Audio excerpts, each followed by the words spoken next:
अच्छा, आपका मतलब जो प्यार का शुरुआत हुआ था कहाँ से हुआ था? हमारे कॉलेज में के रोहे मंटुआ सखी लव हमरा से करेला। अच्छा, शादी करना चाहती हैं आप? हाँ, किस तरह के लड़के पसंद है आपको?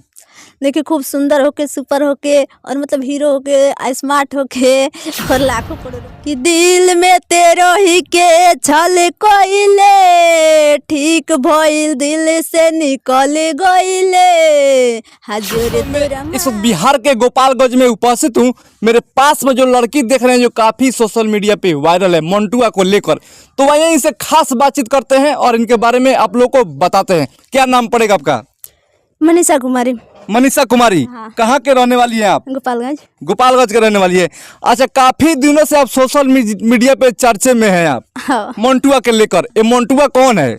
देखिए हमारे बॉयफ्रेंड रहे पर अब नहीं थे। बॉयफ्रेंड था आपका? हाँ। अब नहीं है? ना। क्यों? अरे हम तो रात रानी अपना मंटुआ के चक्कर में रात भर जागल। हमार मंटुआ तो हो गए नीलुआ के चक्कर में संतोष पागल। अच्छा, ये नीलवा कौन है? अरे उहे ओकर अड़ोसन पड़ोसन ही ओकर जाने पहचाने वाले। दूसरा गर्लफ्रेंड रख लिया है? आपको छोड़ दिया है? हाँ, आप छोड़िए हैं कि वो छोड़ दिया है? हम आप छोड़ दिए हैं? हाँ। काहे छोड़ दिए? क्या दिक्कत था उनमें? देखे मतलब वो बतियाई के वर्ष तो हम ओकरा से बतियाए हम बताई। अच्छा, ना। यानी उनका चक्कर कहीं ना कहीं और जगह था, इसलिए आप छोड़ दिए हैं। हाँ फोन ऑन करता है कि नहीं करता है लोग? हाँ, फोन तो करेला लेकिन हम बात ना करेने। आप बात नहीं करती हैं? ना। क्या बोलती हैं उनसे? कुछ ना, पर ऐसे ही फोन ना उठाने ना बात करेने। अच्छा, उनके ऊपर गाना भी गाए थे जो काफी सोशल मीडिया पे वायरल हुआ था गाना वो।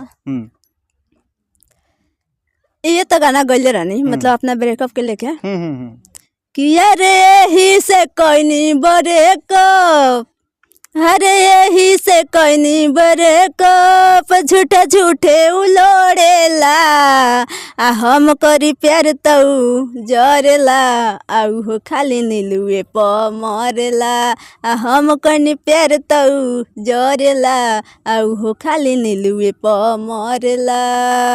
अच्छा, मंटू फोन करते हैं कि नहीं करते हैं आपके पास में? करेला पर हम भाव खानी अब मतलब आप भाव नहीं देती हैं? ना। कोई ना कोई उनका कनेक्शन कोई और दूसरा जगह है? हाँ, अच्छा। अच्छा, आपका मतलब जो प्यार का शुरुआत हुआ था कहाँ से हुआ था?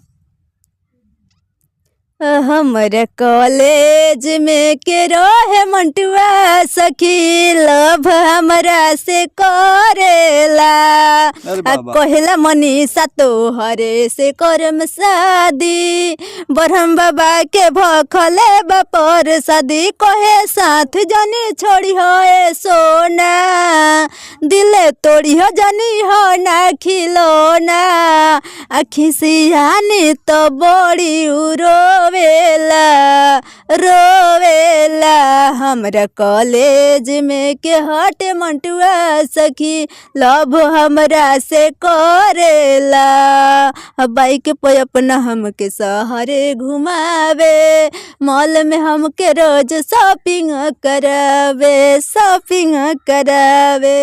अच्छा, कितने बार अभी तक जो कि मंटुआ से आप रिचार्ज करवाई हैं मोबाइल में?